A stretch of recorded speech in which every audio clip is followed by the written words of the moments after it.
Bueno, yo soy Jorge Tarancón, yo también trabajo aquí en ERNI como Lucas. Principalmente aquí me dedico a la parte de Data Engineering, pero bueno, soy un tipo muy curioso y un poco por el background y demás, me gusta muchísimo la parte de Machine Learning y me gusta mucho el mundo sanitario. Y a nivel más investigacional, pues sigo en esa parte porque me interesa y no quiero perderla. Entonces, hoy os voy a contar un poco parte de esa investigación y, de hecho, incluso la que más me despertó ese gusanillo, ¿no?, del Machine Learning en salud. Vengo a contaros en concreto un caso de bacterias multiresistentes, pero lo que quiero es que extrapolemos todo lo que vamos a ver tanto a cómo es un pipeline de Machine Learning, para que lo tengamos de forma general, no exclusivo de las bacterias multiresistentes, y que veamos cómo se trabaja en el mundo sanitario, porque bueno, el mundo sanitario tiene bastantes peculiaridades. La regulación seguro que nos destaca a todos, pero el tipo de datos y cómo son los datos son diferentes. Entonces, a la hora de trabajar con un modelo de Machine Learning, tenemos que tener todas estas cosas en cuenta. Bueno, básicamente, primero voy a describir el problema que vamos a contar. Algunos estaréis más familiarizados, otros menos, pero es un problema de relevancia bastante grande hoy en día. Y luego ya vamos a ir a la solución, que vamos a ir desgranando paso por paso. Bien, para que veamos un poco la relevancia de este problema, me gusta empezar con algunos titulares que he encontrado por ahí. Las superbacterias multiresistentes podrán causar más muertes que el cáncer en 2050. La resistencia a los antibióticos causa millones de muertes en el mundo, que podrían duplicarse para 2050. La amenaza silenciosa a las bacterias multiresistentes. Matan 20 veces más que los accidentes de tráfico. Y luego estos dos últimos, que a mí me gustan mucho, bueno, no que me gusten, pero me llaman la atención. Las resistencias a antibióticos causarán 39 millones de muertes de aquí a 2050, pero este siguiente nos dice que las resistencias a los antibióticos matarán a 39 millones en 2050. Entonces, bueno, dejando a un lado un poco la veracidad de todos estos titulares, que al final pues, no deja de ser titulares que he podido encontrar por ahí, es un problema relevante. Sí que se estima que para 2050 pueda ser, si seguimos a este ritmo de crecimiento del problema, la primera causa de muerte a nivel mundial. Aquí hay que particularizar que, como todo, y seguro que lo vimos con el COVID, hay que diferenciar entre muertes directas y muertes indirectas. La muerte directa la causa directamente la infección y la muerte indirecta va a venir provocado por cualquier otro motivo derivado de esa infección, como puede ser un fallo multiorgánico a partir de esa infección que no hemos podido tratar. Pero bueno, que quitando que sean directas o indirectas, sigue siendo un problema relevante. Si bajamos un poco más los números, el crecimiento en los últimos años está siendo exponencial, y una cifra que sí que es más real, se espera que para 2050 se estima unas 10 millones de muertes a nivel mundial anualmente. Es una amenaza invisible, se conoce de hecho como la amenaza invisible del futuro, porque estamos hablando de microorganismos. Si yo os digo que esto es un problema y no lo vemos, pues lógicamente no os lo podemos creer o no, pero parece raro, ¿no? Nadie está viendo esas bacterias que nos están matando, pero ahí están. Y a mí también me gusta llamarla invisible porque es algo de lo que poco a poco se va ganando conciencia, pero no somos del todo conscientes de la gravedad que tiene este problema. Para que veamos un poco que sí que se va ganando conciencia de esto, existe este plan, bueno, que no sé muy bien, dame un segundo.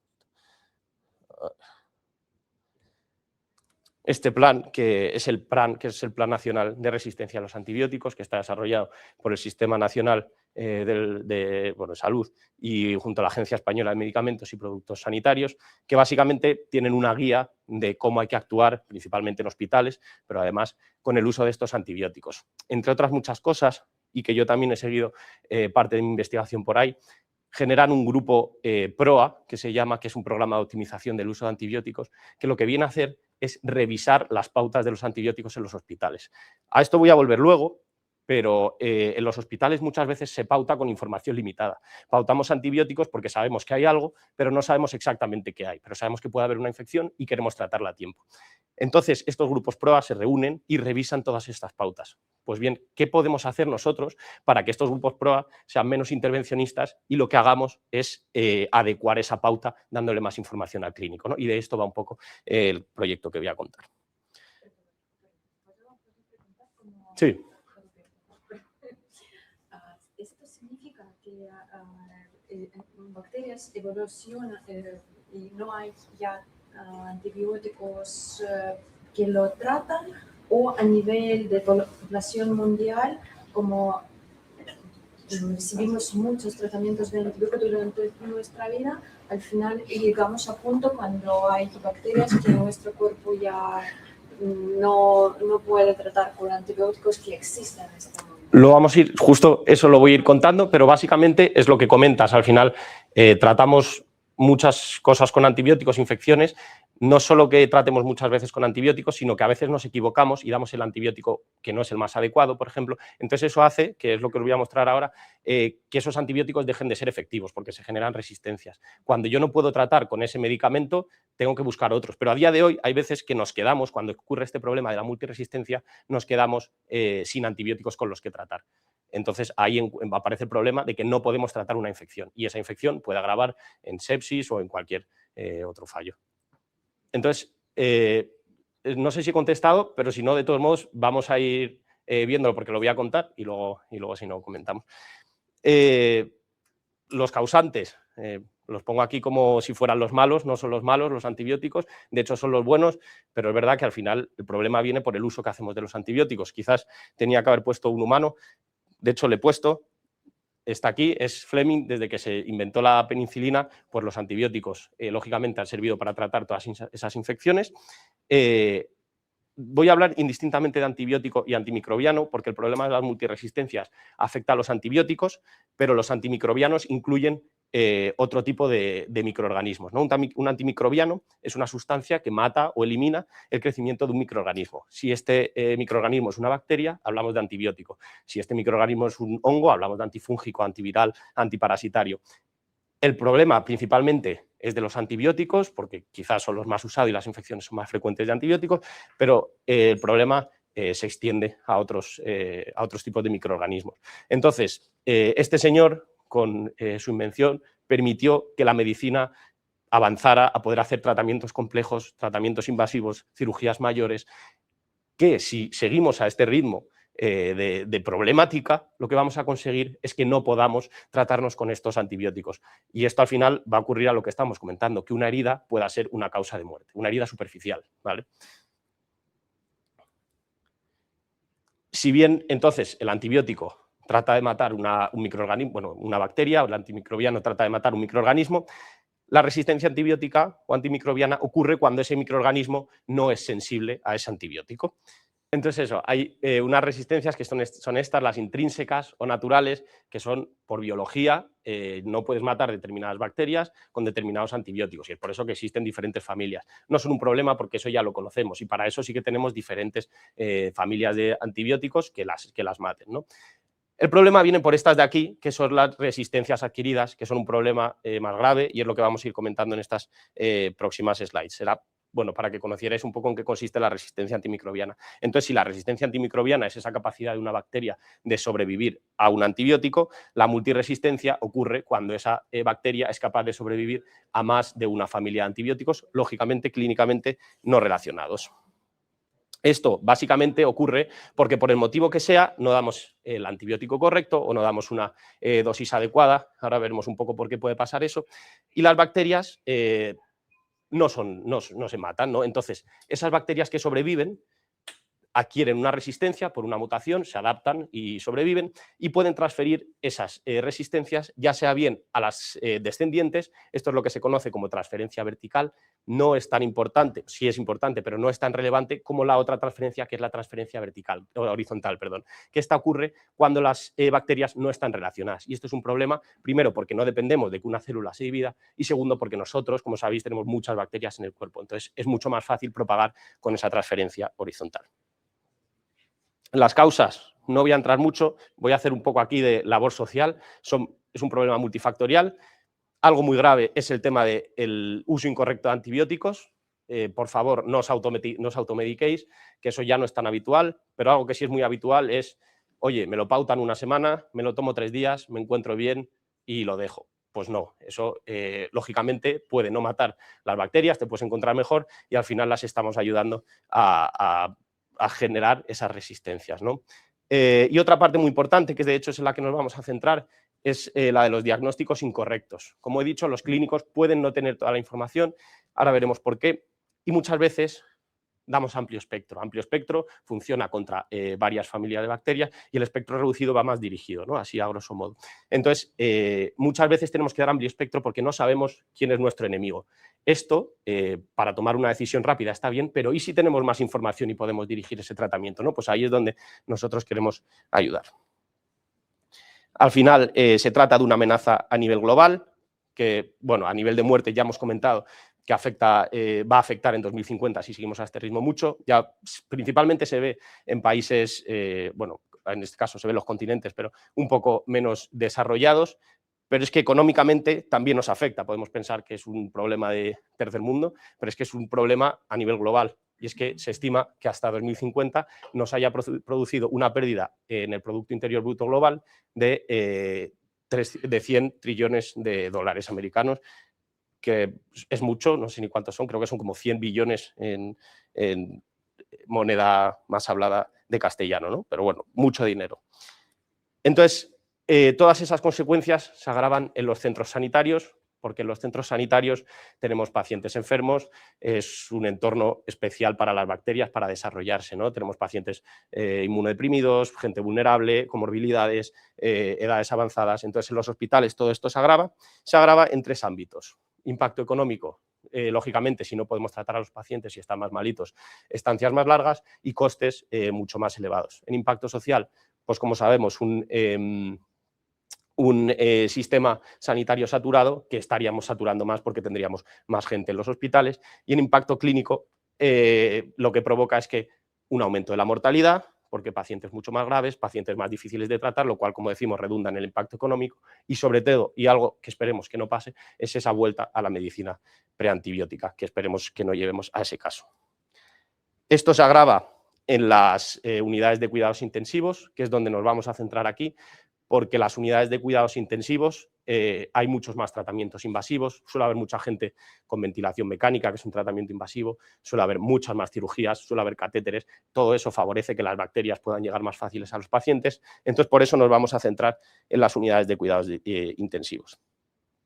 ¿Y por qué nos centramos en este problema? Vale, pues hacerle un test, ¿no? Y que te diga si tiene multiresistencia o no, y ya está. ¿Para qué queremos predecir? Pues porque la prueba de detección de la multiresistencia requiere mucho tiempo.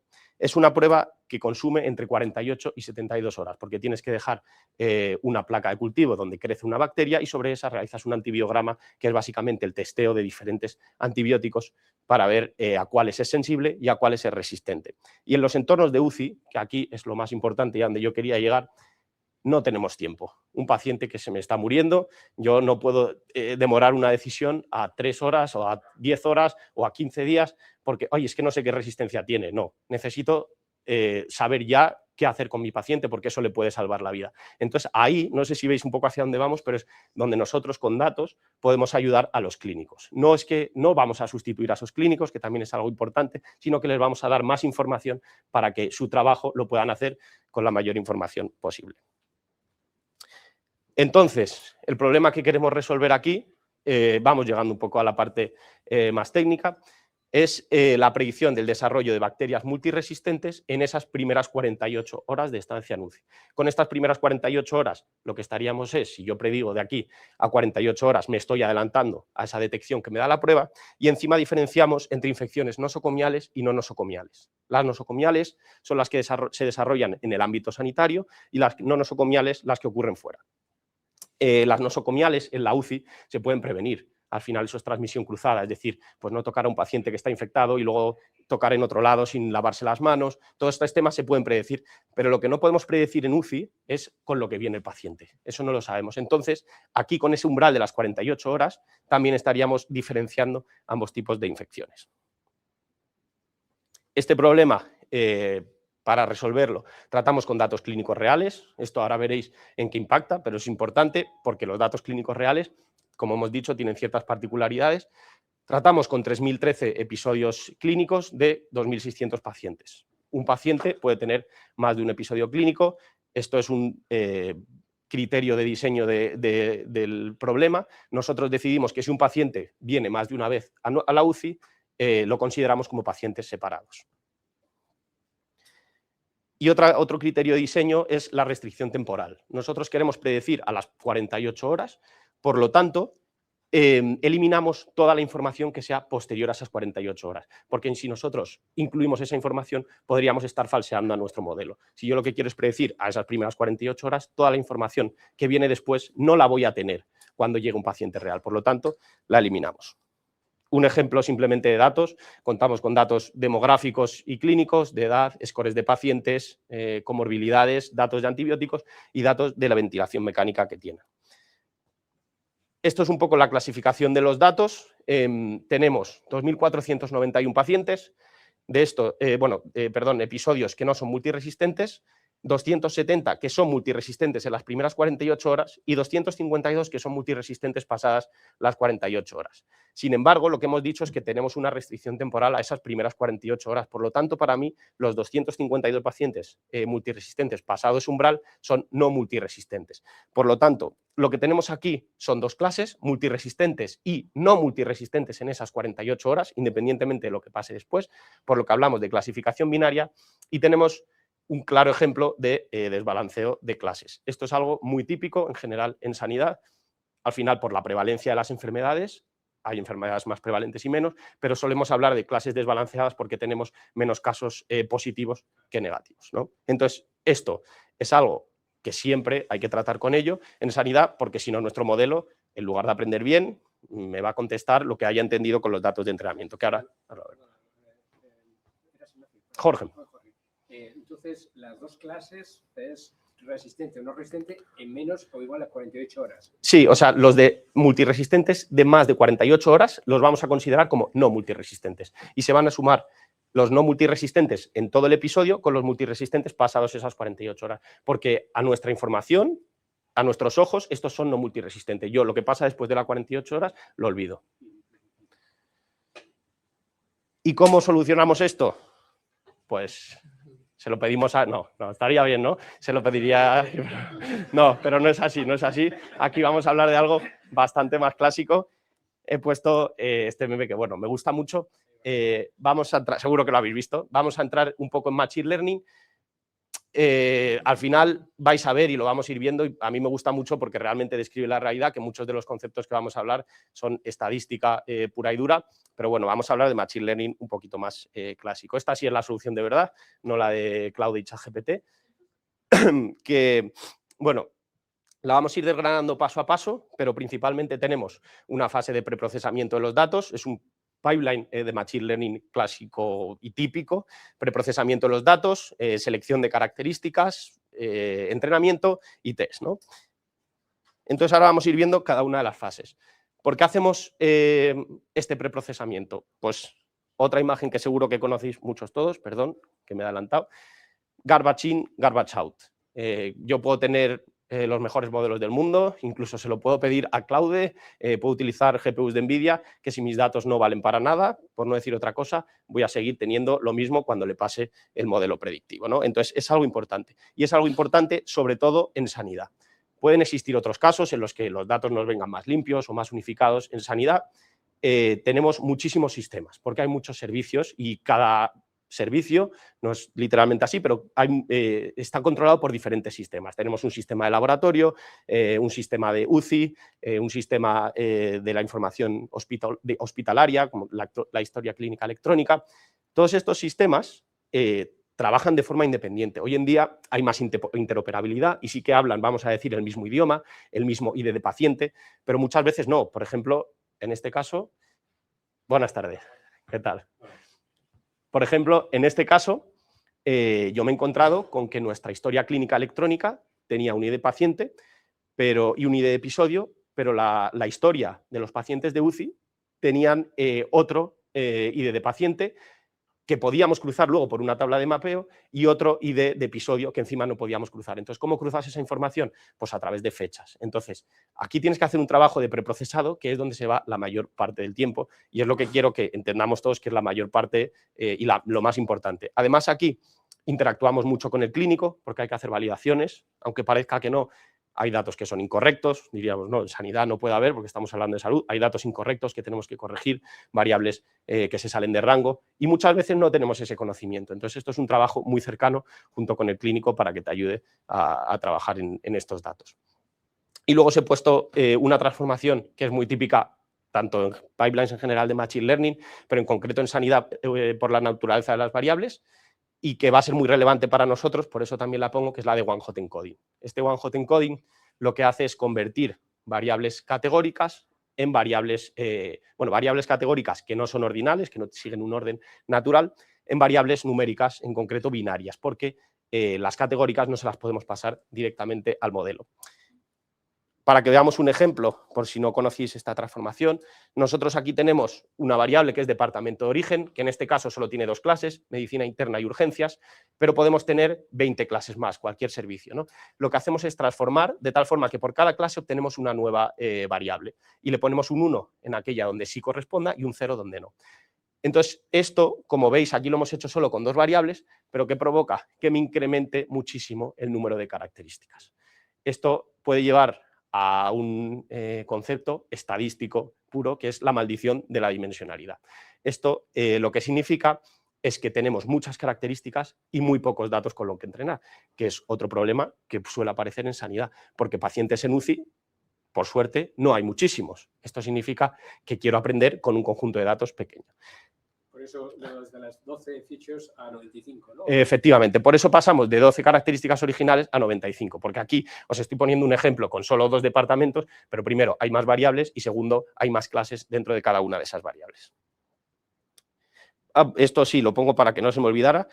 Junto con esta parte del preprocesamiento va la parte del EDA, que es una parte muy importante, que es Exploratory Data Analysis, que también va muy de la mano con el clínico para conocer tus datos, para saber distribuciones que tienes en los datos, te ayuda a hacer ese preprocesamiento bien y a saber con qué datos estás trabajando.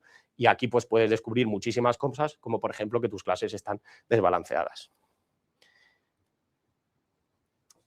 Entonces, ya hemos hecho el preprocesamiento. Como hemos dicho, tenemos muchas características. No queremos que nos ocurra esa maldición de la dimensionalidad y lo que hacemos es selección de características.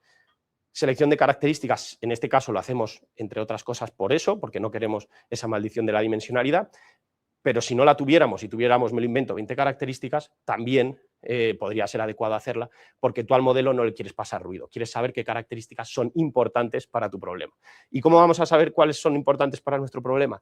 Lo vamos a saber, pues en este caso, con estadística, ¿no? Hay diferentes tipos de métodos, luego entra eso, pero los que utilizamos aquí van a ser test de proporciones y de medianas, que es, según si la variable es binaria o numérica, que es un contraste de hipótesis, estadística, que básicamente lo que nos dice es que si seleccionamos una variable cualquiera y la separamos según la clase, la proporción debería ser estadísticamente diferente si esa variable es relevante para mi problema. Si esa proporción o esa mediana no es diferente entre ambas clases, ¿para qué la voy a considerar si no me está aportando ninguna información, ¿no? Eso es un poco lo que consiste el test de proporciones y de medianas. Después, la información mutua es otro método, también estadística pura, que se asemeja bastante, para que lo entendamos, como una correlación. Lo único que detecta relaciones no lineales. La correlación únicamente nos habla de linealidad. La información mutua nos da, aparte, otras relaciones más complejas entre los datos. Básicamente nos dice que dada una variable, pues cuánta información me da sobre mi variable objetivo, en este caso la predicción de la bacteria multiresistente, si la va a desarrollar o no. Y bueno, se calcula utilizando probabilidades y bueno. Y luego la parte de intervalos de confianza vuelve a ser un contraste de hipótesis en el que lo mismo, calculamos la proporción de ambas clases, si son binarias, o la mediana si son numéricas, y restamos ambos estadísticos. Si esto lo hacemos muchas veces, al final lo que obtenemos es el intervalo donde siempre va a caer esa resta. Si esa resta es muy grande, significa que puede haber mucha diferencia y puede tomar un valor muy diferente esa resta. Si esa resta es muy chiquitita, quizás esa variable es más importante. O si toca 0, que esto es un punto muy importante, significa que en algún momento esa resta ha sido 0. Por lo tanto, la diferencia entre mis estadísticos de ambas clases es la misma y esa variable no sería relevante. Y luego todo esto lo realizamos utilizando esta técnica, que es Bootstrap, que bueno, de hecho también está puesta ahí en naranja, que es una técnica de remuestreo con reemplazo. Básicamente lo que nos permite es calcular todos estos métodos de forma no paramétrica, es decir, de forma empírica. Yo lo hago con mis datos, no tengo que hacer suposiciones de distribuciones ni nada, porque lo estoy calculando directamente con mis datos. Calculas muchas subpoblaciones de tus datos, ejecutas todas estas pruebas y luego haces una media de todos los resultados de cada una de las poblaciones y te da un resultado robusto sobre si una variable es relevante o no. Estos métodos son métodos filter para la selección de características. Existen otros métodos diferentes. Los métodos filter se realizan sin un algoritmo predictivo y van antes del entrenamiento del algoritmo. Existen métodos RAP que utilizan un algoritmo predictivo, pero es independiente del entrenamiento. Simplemente van añadiendo y eliminando características para comprobar con qué características se obtiene el mejor desempeño en un algoritmo, pero que no es el algoritmo que entrenamos posteriormente. Y después los métodos embedded, de hecho vamos a ver uno luego, como árboles de clasificación, son métodos que en sí mismos deciden qué características son mejores a la hora de entrenar, ¿no? ¿Y por qué utilizamos también métodos filter? Porque con esta significancia estadística que estamos obteniendo de las variables, no es solo que estemos seleccionando variables para nuestro modelo, sino que ya estamos obteniendo información de qué variables son importantes para nuestro problema de las bacterias multiresistentes. Aquí ya hay una relevancia clínica. Estas variables, estadísticamente, son más importantes que otras, las que seleccionemos, para predecir si un paciente va a desarrollar o no multiresistencia en esas primeras 48 horas. Y después de la selección de características viene la parte que a priori puede parecer la más interesante, pero casualmente es la que menos tiempo lleva, que es la del modelaje. Bueno, al final divides en trainee test y utilizas diversos modelos, desde algo más clásico como una regresión logística a algo más moderno que redes neuronales. Bueno, ahora ya no es tan moderno, pero en su momento lo fue. Estamos hablando de aprendizaje supervisado todo el rato. Para los que no lo sepan, hay diferentes tipos de aprendizaje: supervisado, no supervisado o semisupervisado. En este caso hablamos de supervisado porque nosotros para cada episodio sabemos el resultado final. Como esto es retrospectivo, tenemos todos los datos del pasado, sabemos para cada episodio si ha desarrollado o no esa multiresistencia. De hecho, ya lo hemos visto, ¿no?, en la gráfica antes. Entonces, métodos de aprendizaje automático supervisado, que son los que utilizamos, pues tenemos regresor logístico, que es muy sencillo, simplemente es un clasificador lineal que aprende la importancia de cada variable, que es un peso de cada variable, y lo multiplica por el valor que tiene, esto sumando para diferentes variables. Árboles de clasificación, que ahora he puesto una imagen por si alguno no lo conocéis, para que veáis un poco lo que son, pero es un conjunto de decisiones organizadas de forma jerárquica. String Gradient Boosting es un método un poco más complejo que combina de forma secuencial, es un método de boosting, que es este de XGBoost, que combina de forma secuencial árboles de clasificación, de tal forma que árboles posteriores van corrigiendo errores de árboles anteriores. Y luego redes neuronales artificiales, hay diferentes tipos. Está el Single Layer Perceptron. Las redes neuronales artificiales tienen siempre una capa de entrada, una o más capas ocultas y una capa de salida. En función del número de capas ocultas que tiene, hablamos de SLP, que es este de aquí, el Single Layer Perceptron, o MLP si tiene más de una capa oculta. El SLP al final es un clasificador lineal y es un regresor logístico, básicamente. Y luego este MLP, al multiplicar entre sí todos los pesos de las capas ocultas, ya añade no linealidad. Entonces, por eso la idea de tocar un poco ambos tipos de redes neuronales. Bueno, con qué está hecho, no es importante.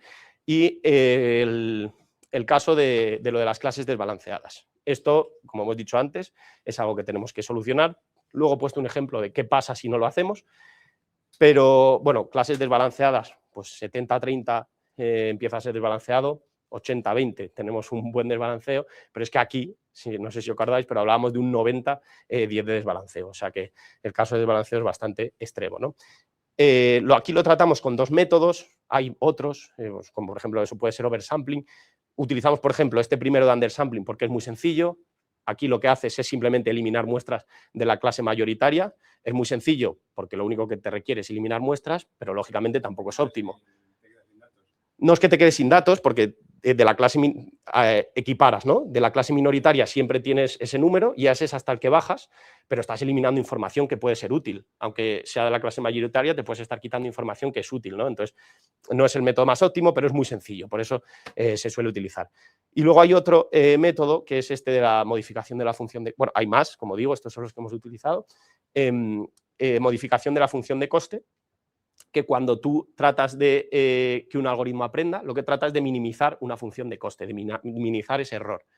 Entonces, tú puedes tocar esa función para decirle, dale más peso a los errores que cometas en la clase minoritaria. Si le da más peso a esos errores, va a querer fallar menos y en teoría va a aprender más sobre esa clase minoritaria, porque le va a costar más si falla en uno de esos que si falla en la clase mayoritaria. Y esta es una imagen muy clásica de por qué se utiliza esto de tratar el desbalanceo de las clases, porque si no tratas el desbalanceo de las clases, pues seguramente tu modelo no aprenda correctamente y luego no sepas separar. Lo que quieres cuando entrenas un modelo de Machine Learning es el escenario de en medio, que es una generalización que se traslada mucho al aprendizaje humano. Tú no quieres que repita lo que has aprendido de memoria. Tú lo que quieres es que luego vea un problema nuevo, que se parezca y sea capaz de solucionarlo, pero que no sean los mismos datos. Porque si yo llevo un examen y pongo los mismos ejemplos que hemos hecho en clase, pues todo el mundo lo va a saber resolver. Pero ¿y si cambio los números? ¿No? Pues es un poco la idea. Yo no quiero que se adapte de forma muy específica a mis datos de entrenamiento, sino quiero que generalice de forma adecuada para que cuando vea nuevos datos lo haga bien también. Y por eso es por lo que se realiza la parte de testing y por eso se divide en train y test, porque lo que haces es darle al modelo datos que no ha visto hasta ahora, datos completamente nuevos, que en teoría van a seguir la naturaleza del resto de datos, pero van a ser diferentes, que no los ha visto. Entonces ahí ves cómo se comporta de verdad el modelo y por supuesto esos son los resultados que tienes que mostrar, los que haces con el de test. Los que haces con train no vale, porque eso los ha visto el modelo, ¿no? Este es un ejemplo de árbol de clasificación, simplemente para que vierais visualmente lo que es. Empiezas, ¿no?, por arriba y vas pasando por los nodos y simplemente te vas leyendo la variable y te va diciendo hacia dónde tienes que ir. En este caso habla de un score de gravedad del paciente. Si es menor de 66,5 o igual, te vas por este lado y si no, te vas por el otro lado. Y al final así vas llegando hasta la decisión que tienes que tomar. Que es muy interesante y es otra cosa importante en sanidad, que los árboles de clasificación son interpretables, son muy interpretables, efectivamente. En sanidad algo muy importante es el tema de la interpretabilidad.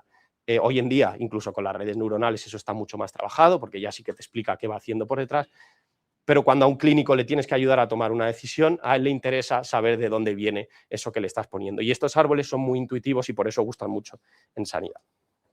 Y luego, bueno, pues ya cuando tienes el modelo entrenado, lo que tienes que hacer es testear, que siempre testeas pues partiendo de lo que es esa matriz de confusión, que es clasificar tus datos según la predicción que has hecho y la etiqueta real, y utilizas diferentes métricas. Entonces, las principales son estas tres de arriba, siempre la tasa de acierto, ¿no?, que es a nivel global cómo lo hace tu modelo, la sensibilidad, que te habla de cómo de bien predice tu modelo los casos positivos, y la especificidad, que te habla cómo de bien predice tu modelo los casos negativos.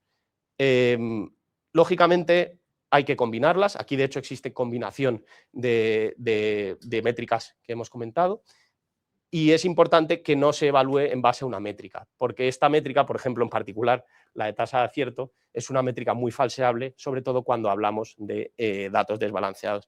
Y os he puesto un ejemplo de por qué, si yo veo un paper o cualquier cosa que me diga, oye, es que tengo una accuracy del 90%, pues no me fiaría a priori de ello, ¿no? ¿Por qué? Porque nosotros, un desbalanceo similar, pero con menos datos al que estamos comentando, 90 pacientes negativos y 10 positivos, un 90-10, mi modelo, para minimizar la función de coste, como son muy listos, dice, pues lo que voy a hacer es predecir todas como negativos. Si yo digo que todos son negativos, el 90 los he acertado, ¿no? Solo fallo 10. Pues eso es lo que intenta hacer el modelo. ¿Y eso en qué se traduce? En que mi accuracy es del 90%, genial. Los 90 negativos los he acertado. Mi especificidad, todos los negativos, el 100% los he acertado, pero mi sensibilidad de qué es de 0, porque no he sido capaz de predecir bien ningún caso positivo. Entonces, por eso, bueno, el tema de las métricas siempre hay que evaluar en base a diferentes métricas, sobre todo cuando hay un dataset desbalanceado, o utilizar métricas que combinen alguna de ellas entre sí, ¿no? Esto, lógicamente, es inútil desde el punto de vista clínico y, sobre todo, algo muy importante, que hay que evaluar también en qué estamos trabajando. En salud, por ejemplo, aquí, en el problema en el que estamos, a mí me resulta mucho más interesante tener una alarma falsa, porque yo voy a trabajar en ese paciente, lo voy a aislar, voy a tener especial cuidado, no le voy a dejar que esté en la misma habitación con el resto de los pacientes de UCI, pero ¿y si se me pasa uno? Realmente ahí es donde tengo el problema, porque esa multiresistencia se estaría extendiendo a todos los pacientes. Nada, es otra visión otra vez para que recuperáramos cómo es el pipeline, y al final a nivel global, pues eso, es un preprocesamiento, selección de características, entrenamiento y test. Bueno, este estudio pues, luego está publicado por si queréis echarle un ojo con más detalle a números y ver todo pues un poco más a nivel concreto cómo está hecho. Y como conclusiones, ya para ir a comer las pizzas y terminar, bueno, es importante destacar, porque esto además lo comentamos con un compañero antes ahí tomando un café, en sanidad muchas veces cuesta introducir estos algoritmos, entonces es necesario ayudar al clínico a decirle que esto no es una sustitución, que el conocimiento es suyo y que viene a ayudarle, y esto viene como ayuda para darle información a tomar mejores decisiones. En esa ayuda vamos a trabajar en la interpretabilidad, no es algo opcional, tenemos que ayudarle a que esos modelos sean fácilmente explicables, si no, no nos van a gustar.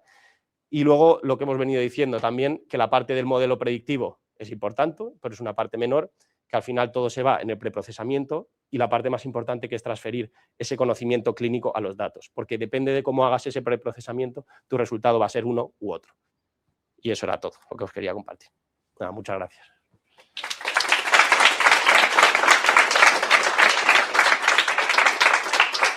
Yo no tengo sección de preguntas, como Lucas, pero bueno, si alguien quiere hacer alguna también le dejo, y si no, pues comemos las pizzas.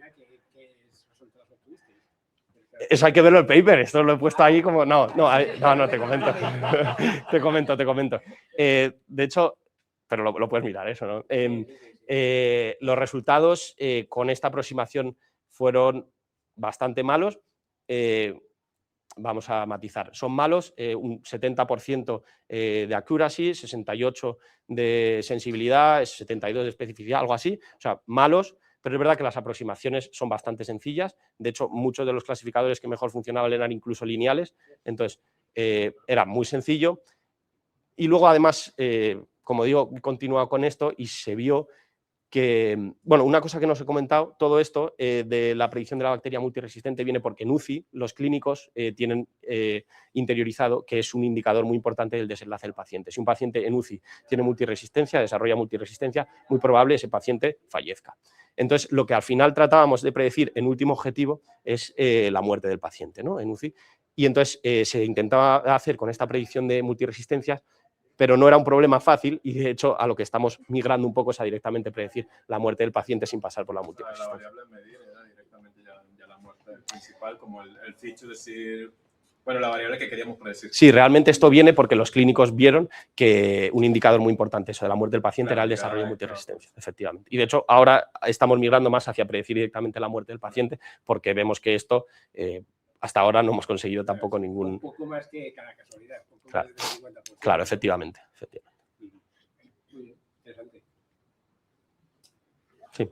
Para hacer todos estos ajustes en el modelo que tenés que hacer todo el tiempo, por ejemplo, cambiar tu forma de data sampling, lo que sea, ¿se valen de LLMs como Claude?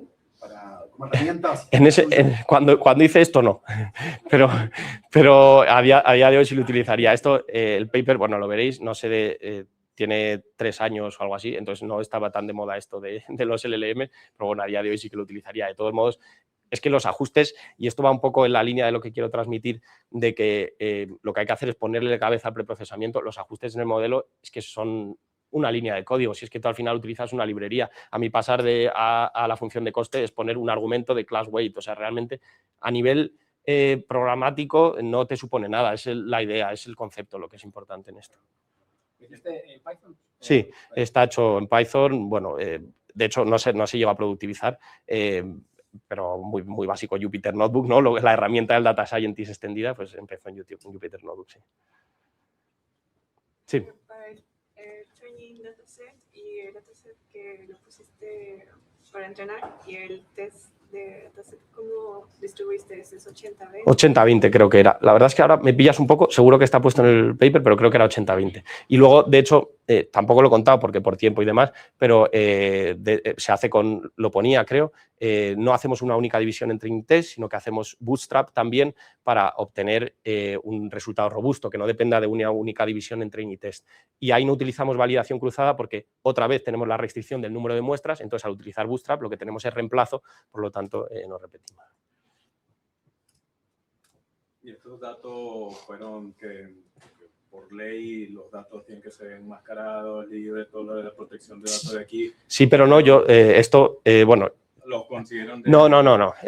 Yo tengo convenio con el hospital, es el hospital de Fuenlabrada, y yo tengo un convenio para trabajar con ese hospital, entonces yo podía ver los datos. O sea, Claro, que no están, sí. datos, O sea, los datos no están enmascarados ni nada. Cuando publicas, sanitizas los datos y ya está, ¿no? Sí, no, de hecho, cuando publicas no se ve ningún dato. No se ve ningún dato. Se ven resultados, pero eso no. Claro. Nada más, pues. Nada, pues muchas gracias. Vamos a la fiesta.